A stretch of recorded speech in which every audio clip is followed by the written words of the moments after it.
बार एक लड़का बोलता है एक आंटी से, आंटी एक बात बताओ, कल रात को आप कमरे में कबूतर को दाने डाल रही थी क्या? अच्छा। तो आंटी बोलती है नहीं तो लड़का बोलता है आंटी फिर कल रात को आपके कमरे से आ आ की आवाज़ क्यों आ रही थी?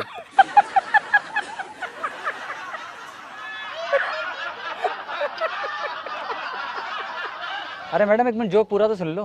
अरे मैं समझ तो गई, खत्म तो हो गया जो। अरे नहीं नहीं, एक मिनट पूरा तो सुन लो आप।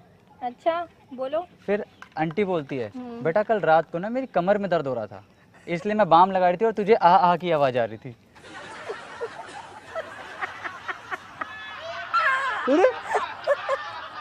वो मुझे पता, की आवाज कहाँ से आ रही थी, मुझे मत समझाओ तो।